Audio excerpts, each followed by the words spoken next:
Halo teman-teman yang berbahagia, berjumpa kembali dengan saya Dr. Andri, spesialis kedokteran jiwa dari Rumah Sakit EMC Alam Sutera Tangerang. Saya hari ini mau membahas tentang trauma, ya, trauma yang seringkali dikaitkan oleh pasien sebagai sesuatu yang mungkin mempunyai makna terjadinya gejala cemas pada pasien saat ini.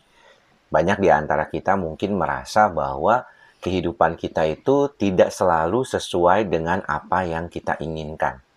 Teman-teman yang mengalami peristiwa-peristiwa tidak menyenangkan di kala waktu masih kecil atau waktu dalam proses perjalanan teman-teman sebagai remaja sampai dewasa, itu akan membuat suatu ingatan memori yang tidak nyaman, yang kemudian terkadang jadi nggak nyamannya itu kebawa sampai sekarang.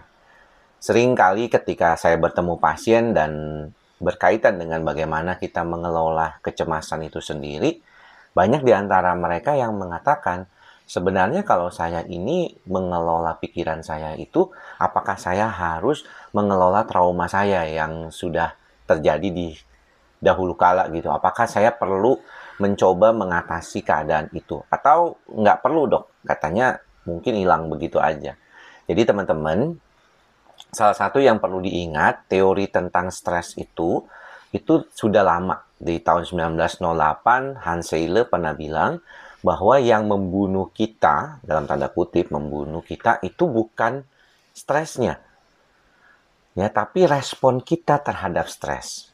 Nah, di dalam penelitian lanjutan dikenal sebagai perceived stress, ya, perceived stress atau suatu stres yang dipersepsikan oleh tubuh kita atau oleh otak kita dalam hal ini. Maka daripada itu, di dalam prakteknya kita kalau meneliti itu ada namanya perceived stress scale. Jadi skala stres yang dipersepsikan. Yang stres yang dipersepsikan ini beda dengan real fact-nya atau fakta stres itu sendiri. Jadi teman-teman nggak heran kalau teman-teman mengalami suatu, kalau kita bilang tuh trauma lah, ya akibat suatu kejadian tertentu. Ketika kejadian tersebut kita compare atau kita bandingkan dengan persepsi orang terhadap peristiwa tersebut, maka belum tentu sama, teman-teman. Ada kalanya ketika kita berbicara tentang masalah gangguan kecemasan yang dikaitkan dengan trauma masa lalu, misalnya contoh perlakuan orang tua terhadap kita di masa lalu. Setiap orang akan mempersepsikannya berbeda. Ada yang kemudian mampu melewati kondisi tersebut dan menganggap apa yang diperlakukan oleh orang tua terhadap dirinya adalah suatu kewajaran. Mungkin karena orang tua tidak berpendidikan, mungkin karena orang tua tidak mengerti gimana caranya mengasuh anak. Dan ketika dia menjadi orang tua, dia mulai menyadari, oh ternyata apa yang dialami saat waktu saya kecil, orang tua melakukan sesuatu yang kurang baik kepada saya, misalnya dia mukul, dengan rotan atau kemudian dengan ban pinggang kalau laki-laki, atau dia melakukan sesuatu yang membuat saya itu dalam tanda kutip sakit hati, itu saya sadari ternyata itulah yang bisa dilakukan pada saat itu. Karena kalau cara lainnya mereka nggak belajar. Sedangkan kita ketika sudah besar seperti ini dan mendapatkan banyak informasi dari mana-mana, kita merasa bahwa sebenarnya harusnya nggak boleh begitu, ya. Dan kita belajar bagaimana mengelolanya. Jadi kita akhirnya memahami bahwa ketidaktahuan orang tua dulu itu yang menyebabkan dia melakukan hal-hal buruk kepada kita. Dan kita bisa terima. Ya, ada yang mengatakannya dengan istilah forgiving, memaafkan. Atau kita istilahkan sebagai menerima itu dengan keikhlasan. Ingat ya, mantra kita tuh pertama apa? Ikhlas, ya. Jadi ini yang penting ya, bagaimana ikhlas bisa membantu proses trauma menjadi jauh lebih stabil dan tidak berdampak kepada diri kita. Nah, kalau kita tidak ikhlas di dalam kondisi tadi, maka nggak heran banyak di antara kita yang mungkin jadi kesulitan melupakan trauma itu sendiri. Banyak di antara kita yang akhirnya merasa kayaknya nggak bener nih. Harusnya kamu tuh nggak begitu sebagai orang tua. Saya sakit hati dengan apa yang kamu lakukan dulu. Padahal mungkin orang tuanya sendiri sudah merasa tidak ada masalah. Atau dia sendiri tidak tahu apa yang dilakukannya itu salah. Kalaupun kita mau memberitahukan kepada mereka, itu tidak akan terlalu banyak bermanfaat, teman-teman. Berarti cara kita mengelola emosi kita, cara kita mengelola perasaan kita, belum sepenuhnya bisa terima atau ikhlas di dalam konteks ini. Maka daripada itu apa yang perlu dilakukan? Yang perlu dilakukan adalah bagaimana kita bisa membantu diri kita menjadi jauh lebih baik lagi.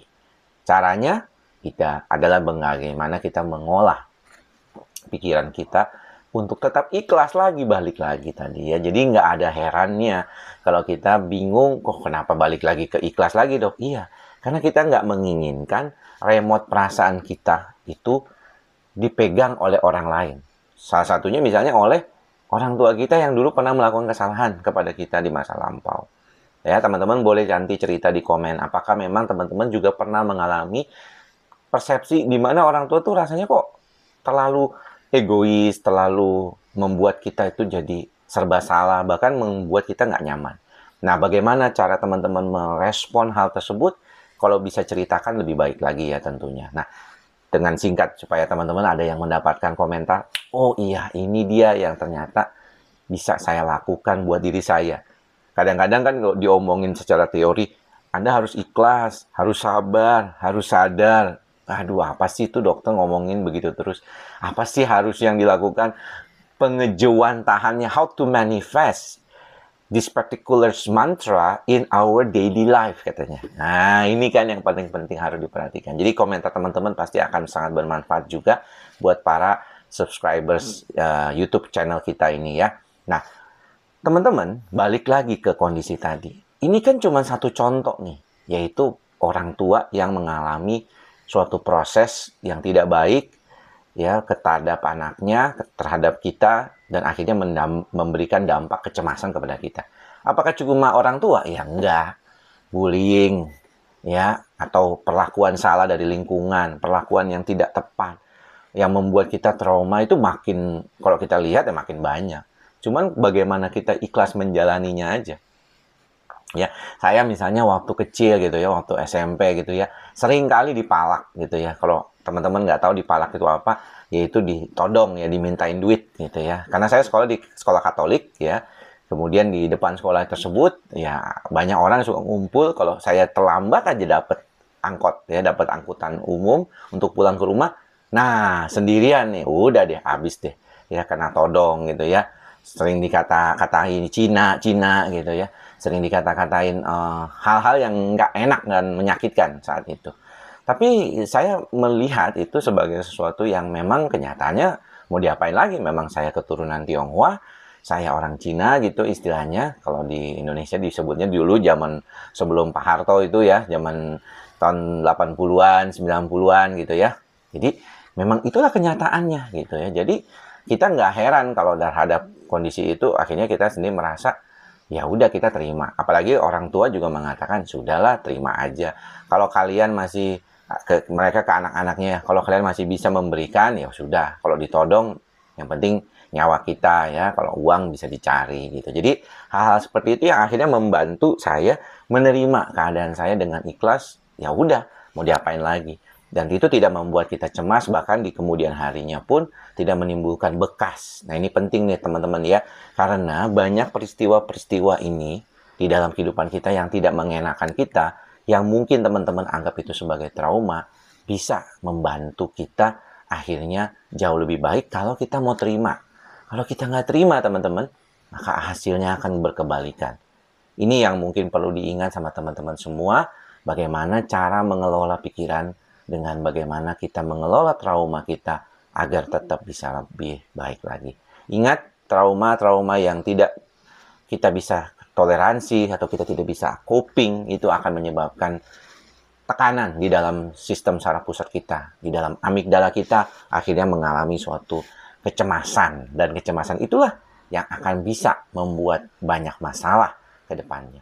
Mudah-mudahan uraian singkat ini pengingat buat kita semua, termasuk buat saya sendiri, bagaimana ikhlas bisa membantu kita untuk mengatasi trauma dan membuat kita jauh lebih bahagia. Semoga semua makhluk berbahagia. Ingat mantra kita bersama, ikhlas, sabar, dan sadar. Semoga kita semua bahagia. Sampai bertemu lagi di lain kesempatan. Salam sehat jiwa. Bye-bye.